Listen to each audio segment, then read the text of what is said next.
And thank you so much for joining us for July's Agency Management Series Lunch and Learn.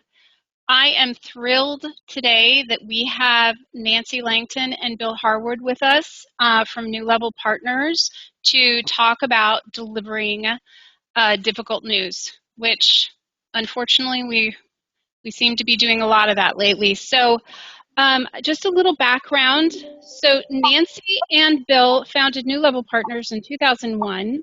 Nancy is an educator and a business professional with over 25 years experience within the insurance industry in the areas of learning and development, human resources, leadership, operations. Prior to co-founding New Level Partners, she directed human resources and training teams for several brokerages, top-tiered insurance carriers as well. She has successfully led recruitment and strategic staffing of all levels and implemented numerous education initiatives. Bill combines 15 years of instructional design and facilitation with extensive insurance broker and carrier experience. He's also worked with a wide range of insurance industry nonprofit organizations. Bill's experience includes all standard commercial lines, plus technology, large lines casualty, and alternative risk. So Nancy and Bill are very, very qualified to talk to us today about insurance as well as how to talk to our clients. So I'm super excited. I'm going to hand the presenter mode over to Bill now with my extensive technology skills. So Bill, you are you're in charge now. Enjoy the show, guys. The wheel. Let's see. Yeah. Right. Does that come up? We're not able. Yes, we're able to see your screen. If you just want to put it in presenter mode, it'll be looking good. Yep. There we are. All right, Nancy. Nancy's going to lead off first. Take it away. Okay, welcome everyone to the session today. And I will say the very first thing is every day insurance is in the headlines now. So we have read about Florida, California, and Texas is there often. And all other parts of the country are experiencing extreme weather patterns and therefore are being impacted by whether it be many different things, right? Rates, and narrowing appetites. So our mission today, Bill and I, in this very short period of time, our sessions, when they're longer, we put you in the hot seat and have you practice. But our session today is to have you walk away with some proven practices to deploy when you're delivering bad news. So I will ask you in a few slides, we'll be using the question box today for all comments, questions, ideas, and please go ahead and contribute. We'll be on the lookout for that. So Bill, do you want to change to the next slide? Bill has control of the slides today, so we'll both be working in tandem together in the presentation. Thank you, Kim, so much for such a very kind intro for both of us. Today is, I think, the Insurance Geek Day, and so all of us can celebrate our roles. The insurance industry is full of many surprises, but also a lot of opportunity for careers. And you could see, I'm not going to read this slide to you. Some of you may know my agency campus. We partner with IIAT and provide new hire training. And Bill and I also deliver a wide variety of programs. So Bill, would you like to share any additional background about New Level? No, I think that's great. I'm just delighted to be here with everybody as well today. Really current topic. Great. So let's look at our agenda. One of the things, we're going to be covering 3 areas, but one thing that's not on here, and in these times of having to deliver a lot of consecutive tough messages, is to remember to breathe, meditate, and exercise. So I would say those are all important, and sometimes we sit through our lunch period and you might work all the way through. It's good to get away from your desk for, even if it's just a smidge of time. It brings us back with some additional energy, and I know I have that practice on a regular basis, and when I worked in a brokerage, I always made sure, even if I walked around the building once or went to get a refill of water, it was just a break. So these are business practices that we're going to share with you. And as we go through this, you might say, all right, I've seen some of this, or no, I haven't practiced this at all. It does take discipline either way. Also, anything you see today, you could take notes. You could use it for coaching your team. You could use it for training new people that come on board, so delivering bad news doesn't feel scary all of the time. 3 steps we're going to focus on. The first one is focusing on the client situation, and we'll be talking a little bit about that. It gives us some headspace around why the client's reacting this way, how to prepare our opener, especially when we are returning a call or calling one of our existing accounts to deliver some tough news. And we'll also help you arrange some words that you can avoid to temper down some of the emotion and emotional reaction that might create some triggers. So what we want to do is talk about all 3 of these and share those with you. So the first thing we're going to do is to take a look at the client situation. So this is how, and I titled this one, How Do You React to Difficult News in Business? And I wanted you to just take a moment, and if you could, as we go through the slide, if you could share with us in the question box the type of difficult news or messages or the reason for it. We could probably all guess what some of them are, but go ahead and put them in the question box, because those are ones that we want to be sure that we're framing the recommendations that we're making for some of these techniques around those. So you could add those in the question box. But this would be how you react. So if you put yourself in the client's seat, or if you think about how the client is reacting, right? So the reality is we're all faced with these challenges. We all receive difficult news in business, and you might be receiving the difficult news from an underwriter or from a carrier or from a client. So I separated this into 4 areas of how your clients might react. And the first one on the left area over here, which is an emotional reaction of anger, shock, and surprise. Now, the good news, bad news is because they're seeing the headlines, some of this may not come as often now as a surprise, or they may feel that they're living in a territory code that's not impacted by some of these rate increases. So you might still come across anger, shock, surprise, that the insurance industry is just here to make money and to raise their rates. And we can understand that some of our customers don't really grasp the whole picture of what's happening with the level of risk, and that insurance companies have to remain solvent. So there has to be some changes. So that is one that we've got over to the left. And you might find yourself feeling the same way as well. Over to the right, we may also have denial or disbelief. I can't believe this is happening. I read about it, but I never thought it would impact me. So we might have a client who's reacting this way. The bottom left, we've got some clients that are pretty inquisitive, and they want some understanding of how things are determined and why they happen. So you might get a lot of why and how questions to you, and to be prepared for that. And then over to the right, we have clients that will ask us for support. What could I do next? How could you help me get through this period? So I put together sort of these 4 quadrants of emotion that could take place and could hit you at any point of the call. The important thing is when I look at this, at least it mentally prepares me for what to expect. And I think a lot of you are starting to build up some Teflon over this period of perhaps receiving a lot of anger, shock, surprise. I was on a call with a broker last week who said, my staff is exhausted. They've been getting call after call. Every renewal needs to be reevaluated or remarketed, or they have to deliver some tough news about rate increases or whatever it might be. So we know that the economy, the weather, the rates, carrier appetites, and many different things are the cause. And what happens is you're in the seat to deliver the message. You can't suddenly disappear from that accountability role, and you have to find a way to deliver a message that in some ways you're being forced to deliver. And you're being told by either the carrier or the economy and inflationary times of why things are happening. Bill, do you want to add anything in here? Because we talk about this every single day at New Level. No, great points, Nancy.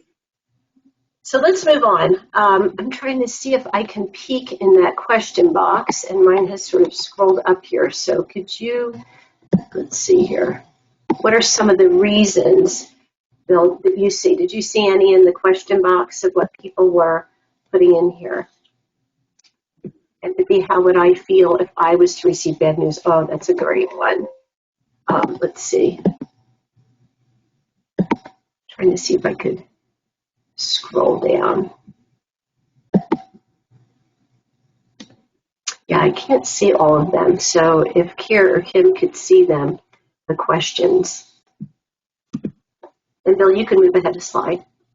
Yeah, I actually, see the empathy comment, Nancy. That's we do have a question about if this presentation will be emailed afterwards, but the response to your question is empathy. How would I feel if I was to receive the bad news? Anticipation is.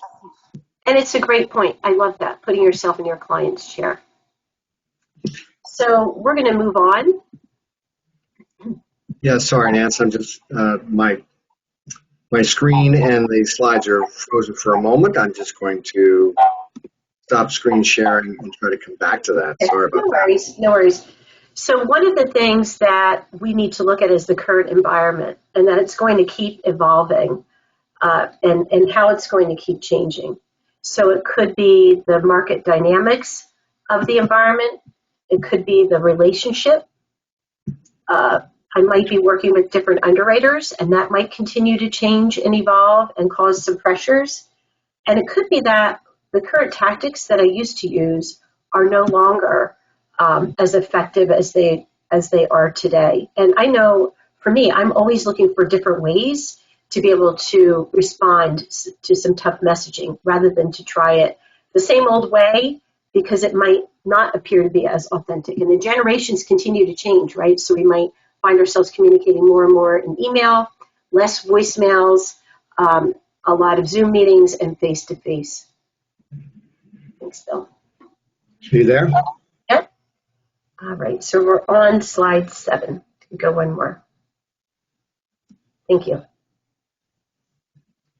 So what's your role? Your role, first of all, is to always prepare and to investigate. And this is a great quality, and I realize we have a range of experience in our meeting today. And some of you might say, yeah, I always look at the account. But we also might, with experience, start to build overconfidence that we think we remember things, or we automatically know about that particular account and what's going on.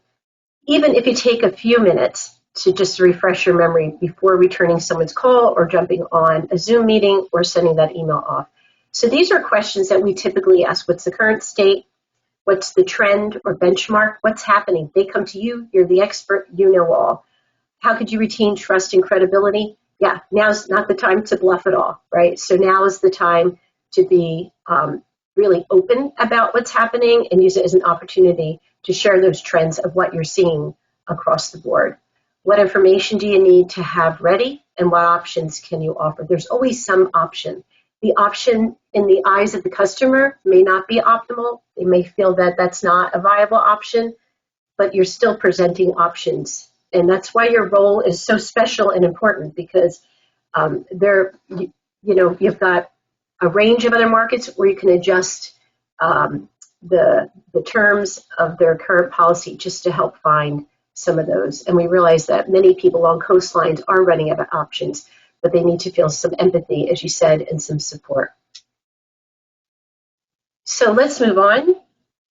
Your mindset from the start. So this is, the first one is first and foremost, and Bill and I talk often that we feel the need to apologize for what's happening. But some of this news is really outside of your control. And I know day after day it could make us feel really bad about ourselves. Although day after day, you are the key point person and they have you to come to. So that's a great thing. So being transparent and honest and really showing that empathy, I love that remark in there, and listening and always having the options in terms of preparation. Another comment we have, Nancy, is we're also in the same seat our customers are, since we too have insurance for our home and auto. So yeah, Thank you, Kim. It's so true, so true. I know my insurance went up this year. I'm sure everyone's did. I'm located about 30 minutes from a coastline, which is far, but doesn't matter because inflation went up. Building materials went up. Construction costs went up on the personal line side. And in commercial, it's even more impactful. So, yeah, so it is good to sort of have that reality check that we know, and how can we offer that plan ahead. So I would say, sometimes we say separate the people from the problem. So even though in those 4 quadrants, if we have somebody in that upper left and they're very emotional, they're not angry at you, they're angry at the problem, they're angry at the situation. But we know that you can help them map through that.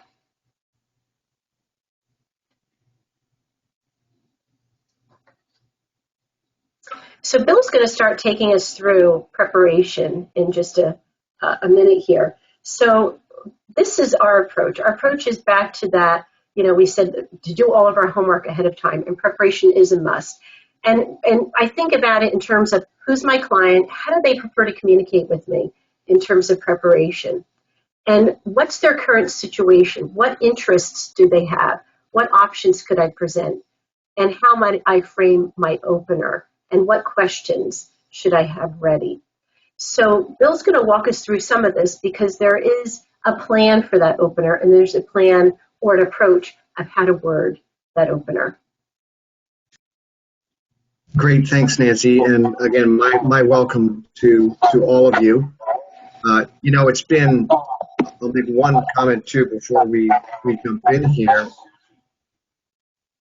that, I'm not really sure there is a business that is more economically sensitive than insurance, because everything that insurance relates to is either a cost of something, or a payroll increasing, or a medical expense increasing, or building materials, whatever it might be. So in a difficult way, what we've seen these last couple of years coming through the shutdowns and all the ensuing economic stresses that hit the system, if we want to call it that, especially the way inflation kicked in about 18 months ago, that all just plays into our court every day. And there's no way around that. So let's keep going. So we're talking about this, what we're showing here is a conversation opener, but really the more Nancy and I have researched this, we do research on this constantly. Of course, there's plenty of experience on this call and otherwise, but where I come away from this is there really isn't any kind of business conversation that when I start one, whether I'm sitting down to a meeting, whether I'm pulling up a phone call with a client, whether I'm on a Zoom, whether I'm in person, there really has to be structure to that opener. Frankly, I think it's even more intense now than it might have been 2, 3, 4, 5 years ago, because everybody's expectations are heightened. Everyone's expecting to sort of get to the action quickly. As a listener, I just think as a society we're operating pretty darn fast in this country. So the importance of an opener, it may seem pretty obvious in many ways, but if you don't do it, that's the issue. If I don't open a meeting properly or a Zoom call, then I'll be sort of playing catch up, or I might even lose my audience for a minute, or they might miss my point. This slide here, and again, Nancy, Kim, etc., let me know if my screen ever doesn't follow here. We've all, for a long time, we've had this understanding of, it takes people 5 seconds, 30 seconds. We've all heard some number around how quickly individuals make first impressions. This one study in the book Snap is almost a tenth of a second. I think that's the old, human species in us being very defensive and having to be on very high alert for any kind of danger coming at us back 2,000 years ago. But the key is that it is happening all the time. So if we're not prepared, if we're not, ready, then we can really throw our audience off and throw our mission off. It's really all around, this isn't about a judgment thing. It's about business effectiveness and just how critical that is. So how do we communicate? We're going to go into a couple of points here over the next 10 or 15 minutes just around the science and some of the psychology around communication, which we'll call here powerful and persuasive communication. This particular study by Dr. Melrabian is quoted all the time. I think I saw it just a couple of weeks ago. It gets picked up by almost every news outlet one way or another. And you'll see the different percentages here of how our listeners, how the people we're talking to, are reacting to us. There's been so much written. We've all probably learned about this from grade school around the importance of body language, and people make very distinct. They have reactions to us, to our image, right? Whether I'm showing up at a meeting in a hoodie or some kind of strange dress, or I don't look like I combed my hair for 2 hours, or of course if I'm in person, I'm the only person in the room that didn't get the memo that this was a business formal meeting, and I show up in just a sweater. Like it or not, people are going to make different impressions of that. And we certainly know that goes to how I'm sitting. Am I projecting professionalism in my whole physical outlook? I think we all are pretty good at that, but it is very pronounced. And in our world, where we're dealing with carriers all the time, clients all the time, we're probably pretty good at the body language piece by now. And it occurred to me just a week or so ago, I was in a meeting. Of course, people haven't been in as many meetings the last 2 years, but I was in a meeting where someone was absolutely not doing the body language thing right. And it was very noticeable. You could tell people in the room noticed that he just wasn't sitting up straight. He just wasn't managing his gaze and where he was looking. And people picked up on it in a heartbeat. But what we want to spend some time on these next couple of minutes is the other two pieces here: the tone of voice, the spoken word, that human communication system that we all rely on, that frankly can be very emotional. And I don't mean emotional in terms of getting angry per se or something like that, but just emotional that we have sort of basic reactions that start triggering based on tone of voice and spoken word. It happens with body language too, but let's really focus for the next few moments on tone of voice and spoken word. One of the things really important to point out from the psychology and from the studies is you see here, if we're in person, over half of the impression is being driven by how I am visually presenting myself. But notice the tone of voice, spoken word. It's like a 5-to-1 ratio there. If I'm on a phone call or on a Zoom with my camera off, that tone of voice, spoken word ratio stays the same. So think about that for a second. I may have really prepared a 3, 4, 5 sentences that I want to open with. I think they're very well designed for whatever meeting or call I'm going into. But if my tone of voice is wrong, that gets heard. I'll use that word. That gets reacted to first, no matter what I'm saying. And we'll come back and talk about this a bit more in a moment. The other thing I'll say about all three of these, go back to the body language part when we're on Zoom, is I think what we've learned about Zoom in the last 2.5, 3 years is that, and this relates back to Nancy's point about planning, Zoom calls are so focused. Really, there's nothing else going on in the visual setting other than myself and the person I'm with, or the 10 people that are on my call with me. So if I am, in person, I may stumble over some sentences or have to look around for my notes.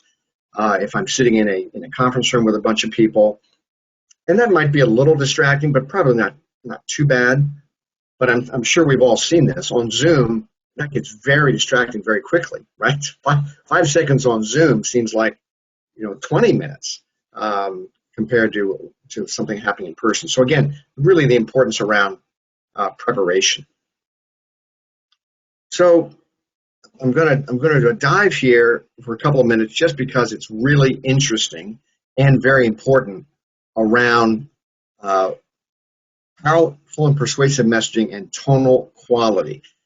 We all have a vocal signature that we were born with or we've developed over time.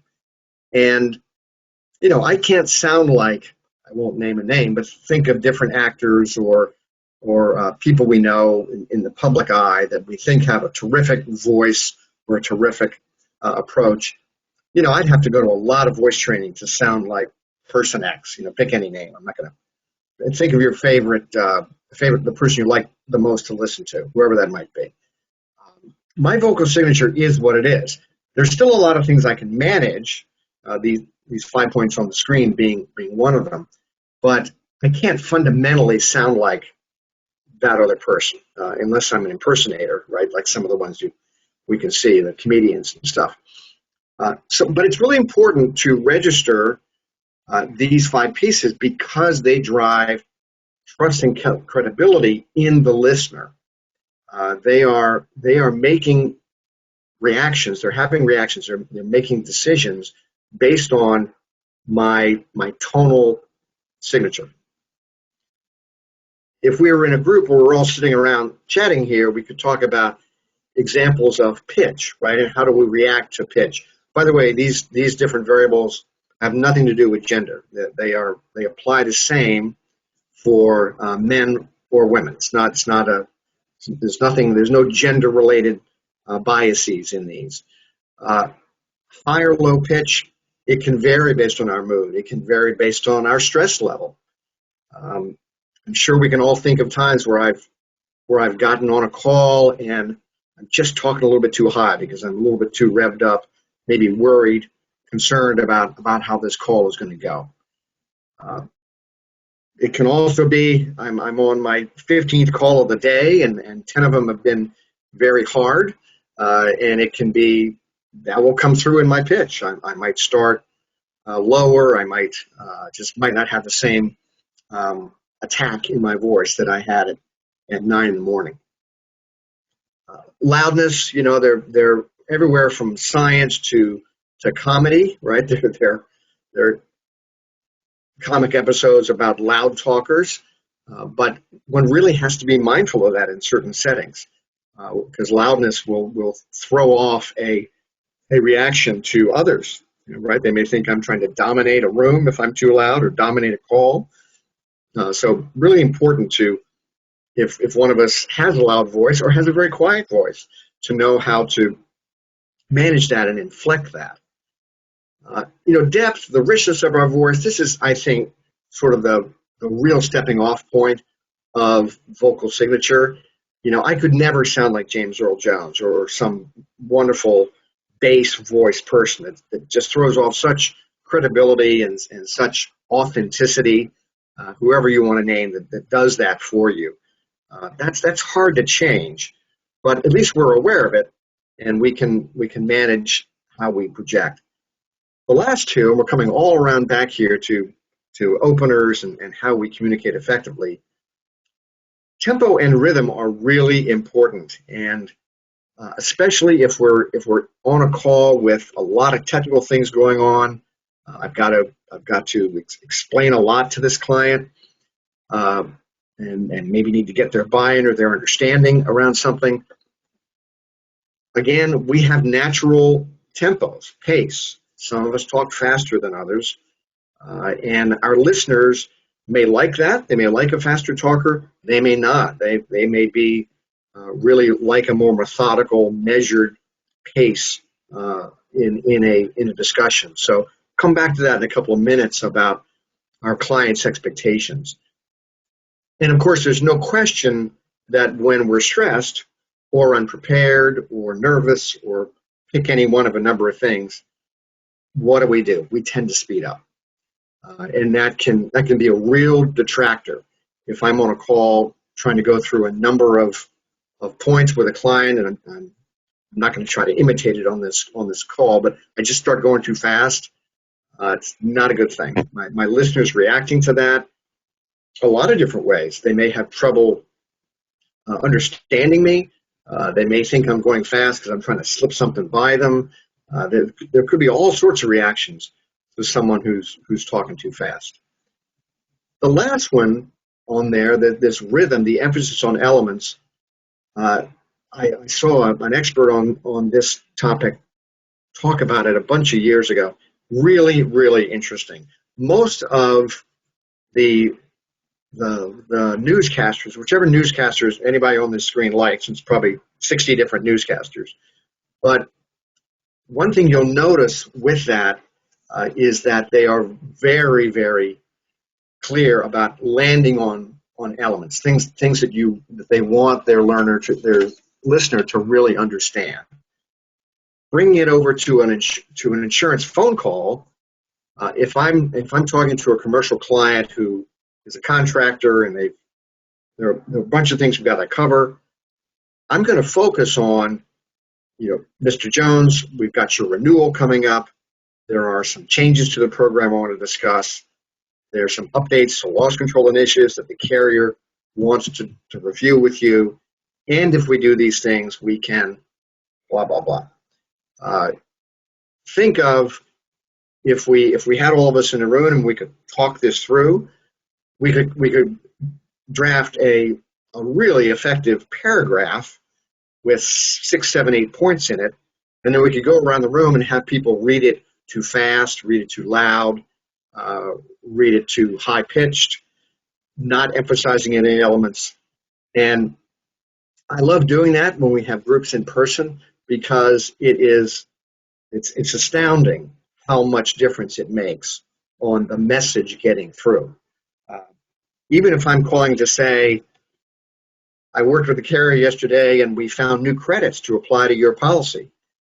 If I deliver that as, hi, Mr. Jones, we got some credits on your policy. If I deliver that in a totally unmanaged way, I've just really made an impact, a negative impact on how what I've said will be heard by most folks. So a lot going on there.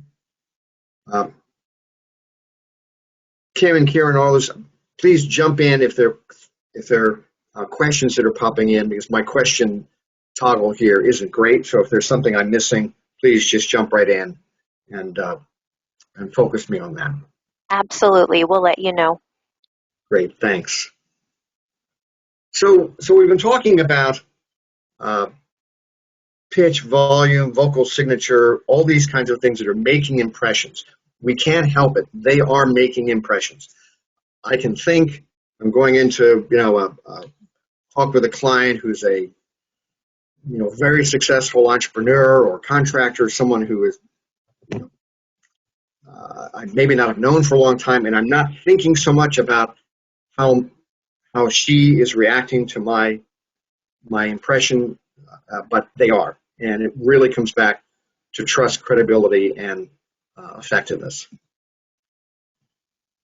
So keep all that in mind, and let's move over to actual word choice here. And this is an interesting one in our business to me, because there are words that, again, they create impressions. They trigger the listener to have an instant reaction. And the key here, as I go through some of these examples over the next couple of minutes, we're usually using some of these words to try to soften a message. We're using them to try to be empathetic, to try to show caring, show compassion, not be viewed as the bad person, the bad guy. There are a lot of psychological reasons why we use some of these words. And I'm not about to say we can never use any of these words again. That would be sort of silly.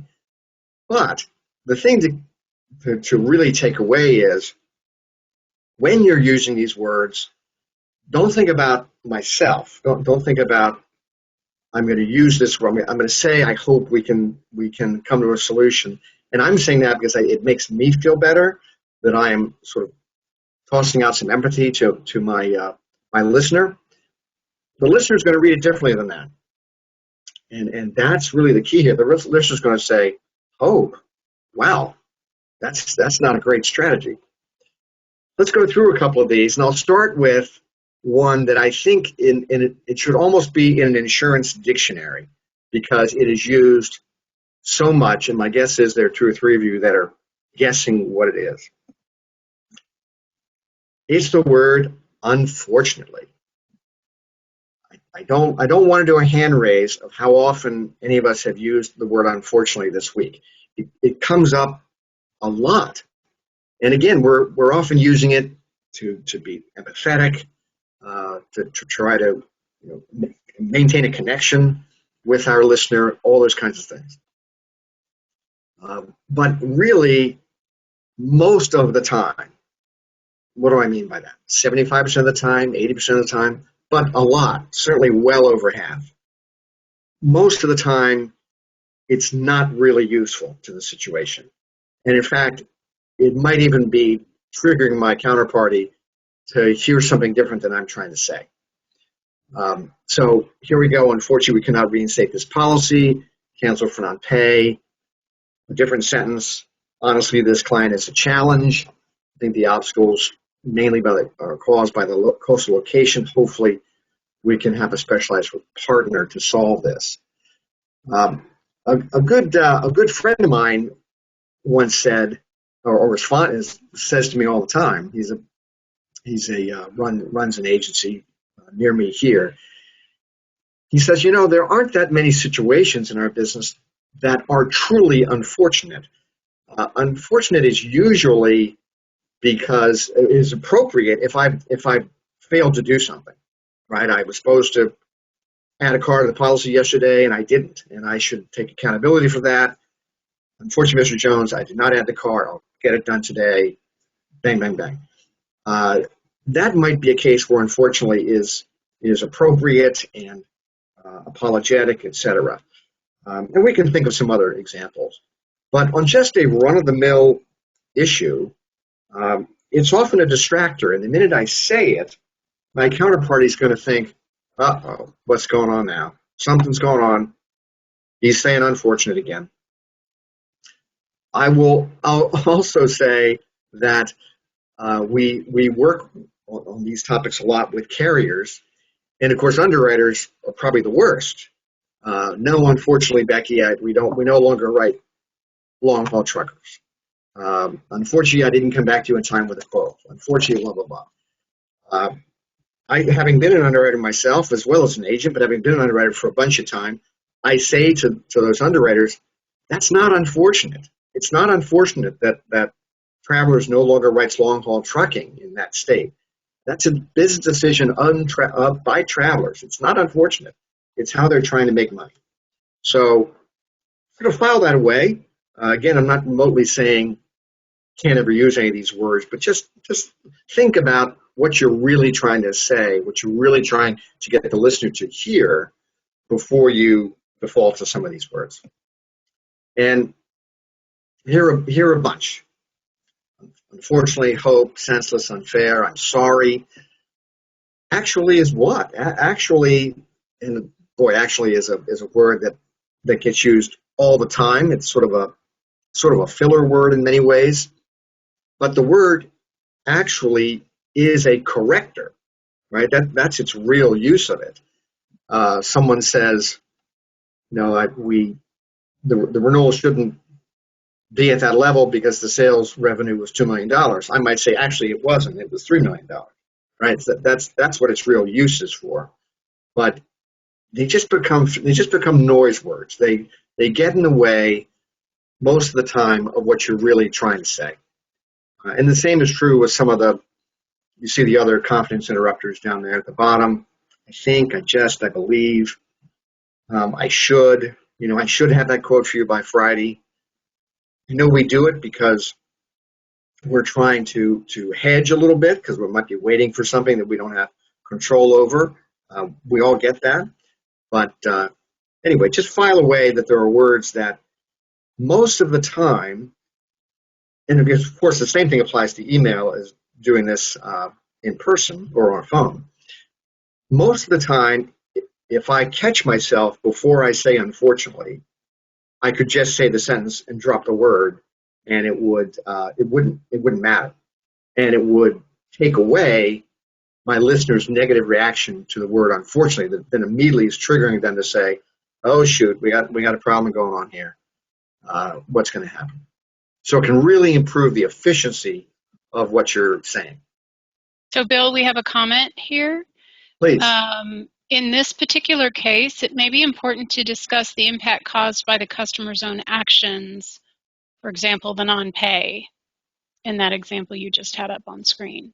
Oh, yeah, sure. Going back to here. Let's see if I can get all the way back there.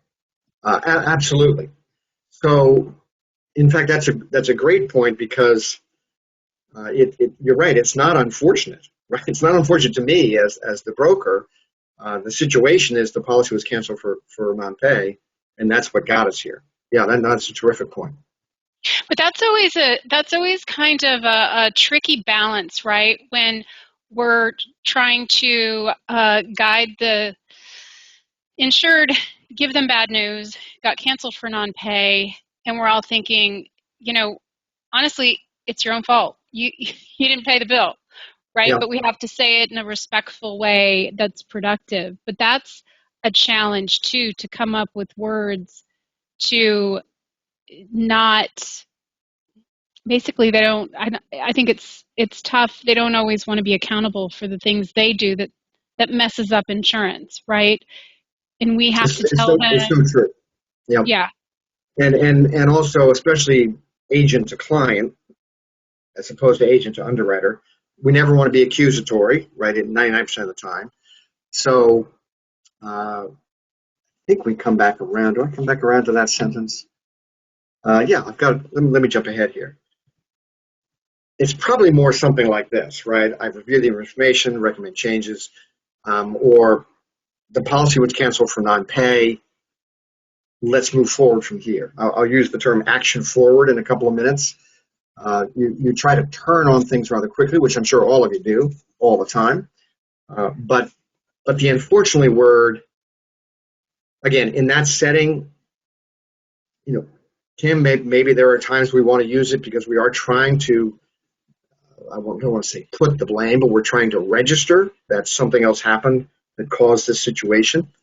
There might be times we use it that way.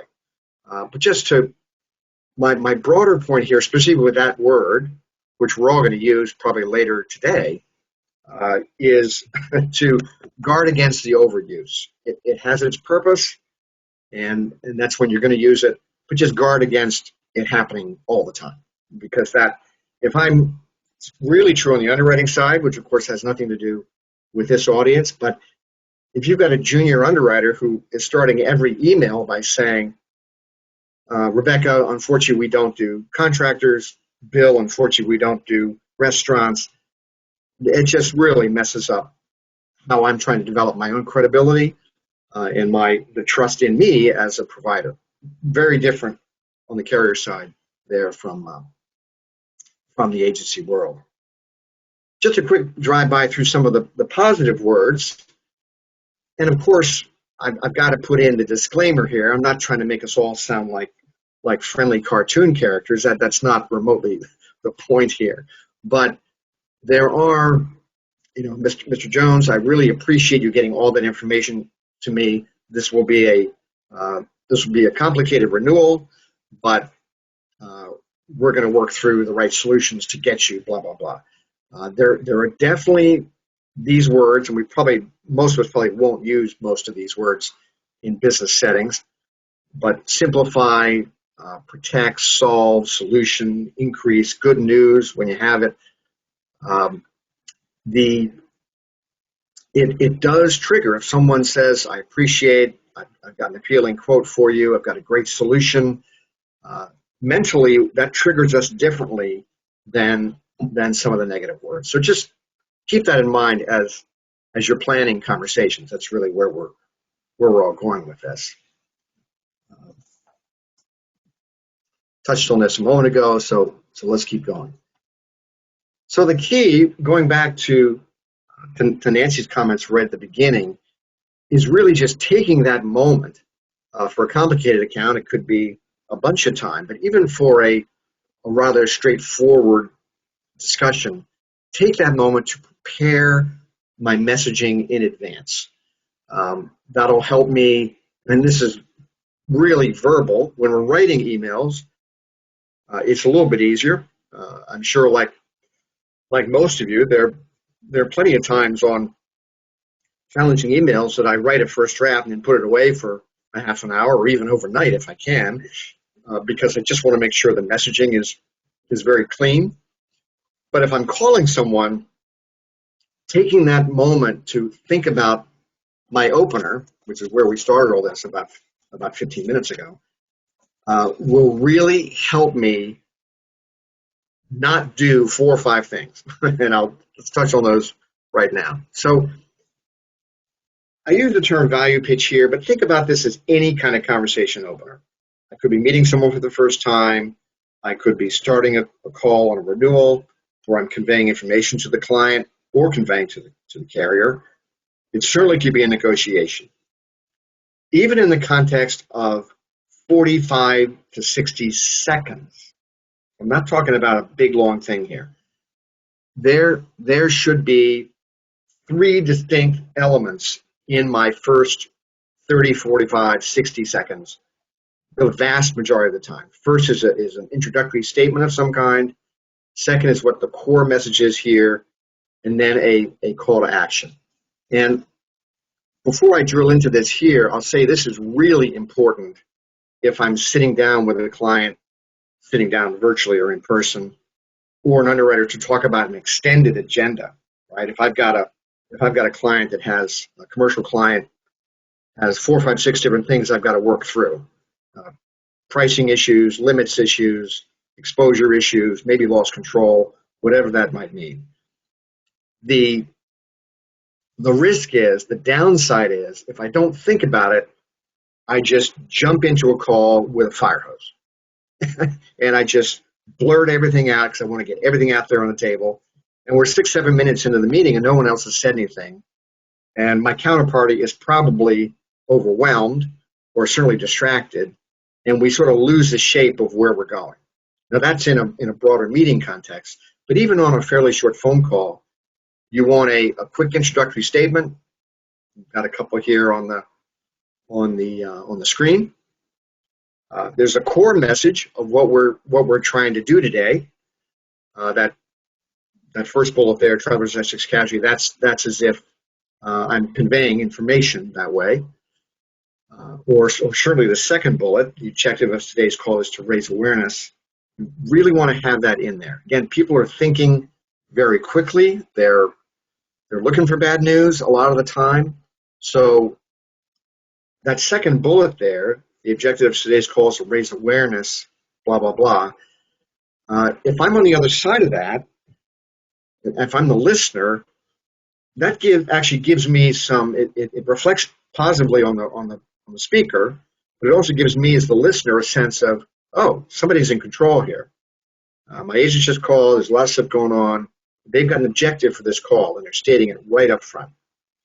It's a real shifter there in terms of perception and again, credibility. And then there always needs to be a call to action.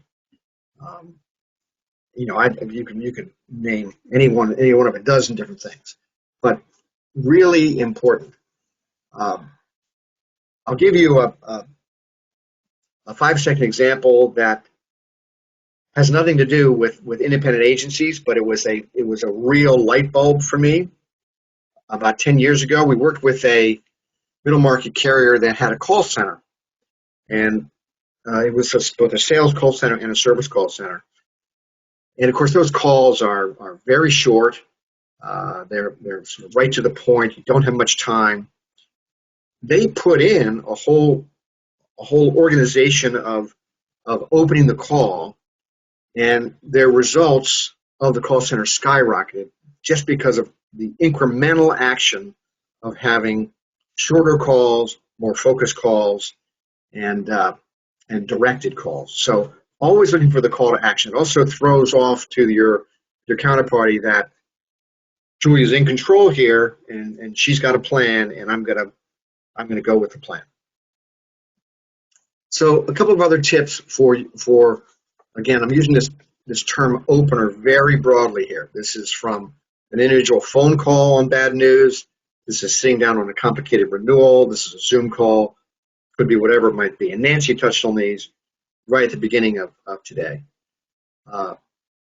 If you happen to be in a situation where you're making a phone call or in a session with someone you don't know that much about, ask somebody. Try to get some intel on what is my counterparty's communication preference. Is this a really direct person who wants nothing but just give me the facts and let's move on? Is it someone who's a relator, who's more expressive, who likes to analyze things? Tremendously helpful if you can get that kind of information, or if you know it from other phone calls. Really helpful, because then, I'm sure you all do this automatically every day. You're adapting your message to your listener, and that's really important to effectiveness. Certainly, bullets 2 and 3 there. Understanding the situation. You're probably very attuned to that. And you're working through what you want to say to frame things positively. Really drafting the key points of your opener. What are the things you want to make, the points you want to make, and in what sequence? There have been so many interesting studies done, a bunch of them in the insurance business too, about sort of sales and communication psychology. And one of them is around getting agreement on shared goals as much as you can, and get them early. So if I'm making a call to a client that something good has happened in the last 60 days, even though I'm calling with a renewal price increase, I want to get agreement on the shared principles first. Hi, Tom. We haven't spoken in a while. We had that really successful loss control safety intervention 2 months ago at the so-and-so plant. I think we both agree that was a really effective conversation or outcome, whatever it was. Get them to agree that that was good. You're right, Bill. That was good. Even though I'm now calling with an 18% price increase, I can frame it differently based on services they've been receiving or something else. Again, I'm thinking of these openly here. And then make that opener very action forward. So I'm making a call. It's on. We've had to change carriers, or the price is really jumping up. So I want to be making my points. I'm understanding the situation. They're in a very inflation-sensitive business. Their loss ratio, their loss patterns have been high or low. However, I want to put that into my conversation. The exposure base has either increased a lot because of a payroll or sales drive or not.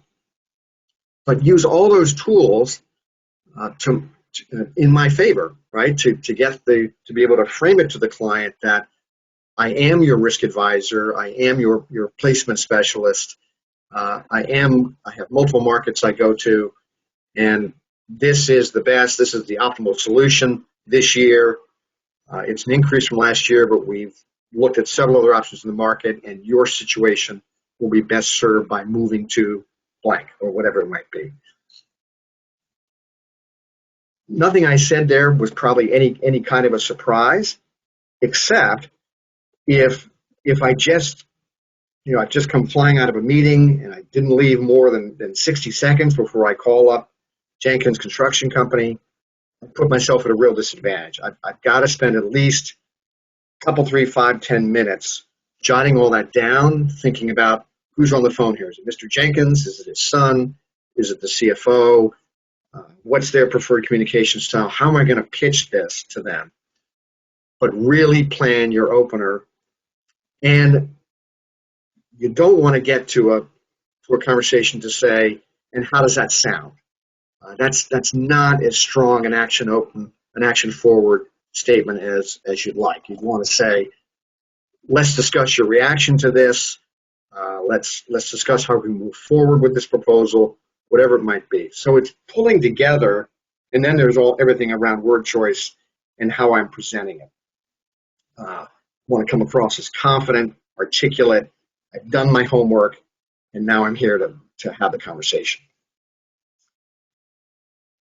And we don't, in a setting with 60 some of us on the line, we can't go into individual reactions and ideas here, but we really want to think about not only how my opener sounds to me, of course, then I have to manage the conversation from there, but not only how I think it sounds, but how is my listener going to react to it?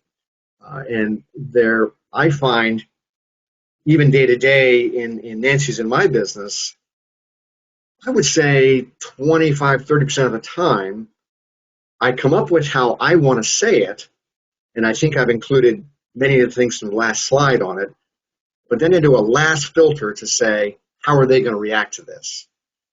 In a setting of bad news, you're always ready for the negative reaction. So then that comes back around to how can I frame it better to not get as much of a reaction? And that's usually the result of preparation. So really around just giving us as much time as possible to prepare, structuring how I'm going to open the call, the meeting, the email, however it is, and then really focusing on word choice and tone and thinking that through. And we have found we've had our prior lives in the insurance business, but in our current insurance learning and education world, we've got bad news too to convey. And if I don't do those steps, I really put myself a step back. I've got something else I have to react to that I would rather not react to. So, Kim, let's pause there. Any other questions lying? I don't see any questions, additional questions. I think we covered it all. I think so many really good takeaways from this time together. First of all, acknowledging that this is a tough industry. I mean, it's always challenging. Insurance is a challenging industry in general, but considering just what all is going on, I think we need to just take a minute and, like Nancy said at the beginning, like, take care of yourself and I think your team. Like, what I was envisioning when you had those positive words and the negative words, like, I could see me just having that at my desk. So when I am preparing, like, make a point of, okay, I've got to have this challenging phone call, so I love to just bullet point on my spiral, just whatever my topics are, so I make sure I cover them, and then maybe look at that list of positive words, and then if I catch myself, because I am so conditioned to say unfortunately or I'm so sorry or whatever, because we know they're going to be sad, to like, stop myself.